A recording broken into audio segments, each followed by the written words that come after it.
নমস্কার। আমি Sayan, DJ S remix, West Bengal DJ অ্যাসোসিয়েশনের তরফ থেকে আমি কথা বলছি। আহ, আমাদের লাস্ট দুদিন ধরে রিতম রিমিক্সকে এবং আরবিন রিমিক্স মানে এনএস রিমিক্স নিয়ে একটা কন্ট্রোভার্সি খুব বড়োভাবে চলছিল, যেখানে দোষী সাব্যস্ত করা হচ্ছিল প্রীতম রিমিক্সকে। প্রীতম রিমিক্স নাকি পয়সা নিয়ে গান দিচ্ছে না বা অনেক ফ্রড করছে, এটা ওটা করছে। কিন্তু আজকের আমরা সবাই মিলে কিছু প্রমাণ আমরা এমন কিছু পেয়েছি যেটার দ্বারা এটাই বোঝা যাচ্ছে যে প্রীতম রিমিক্স কোনো রকম কোনো দোষী নয়। ওনাকে ফাঁসানোর জন্য এবং ওনাকে দোষী সাব্যস্ত করার জন্য এবং ওনার মার্কেটটা যাতে নষ্ট হয়, ওনার যাতে পার্সোনাল দুশ্মনী যেটা ছিল সেটাকে করার জন্যই এই ব্যবস্থাটা উনি বা এই কাজটা করেছেন। যিনি করেছেন এটা খুবই অন্যায় কাজ।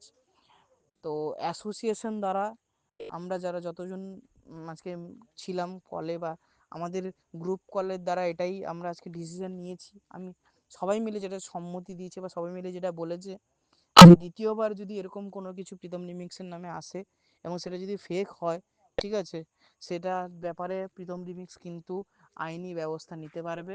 সেখানে কিন্তু অ্যাসোসিয়েশনে উনি সামর্থ্য পাবে বা সম্মতি পাবে। এবং যারা যারা প্রীতম রিমিক্সের থেকে গান বানাচ্ছেন বা বানাবেন বা বানাচ্ছিলেন, বানান, কোনো অসুবিধা নেই। উনি সেই জায়গা থেকে আশা করি আপনাদের কাউকে ঠকায়নি এবং ঠকাবে না, ঠিক আছে।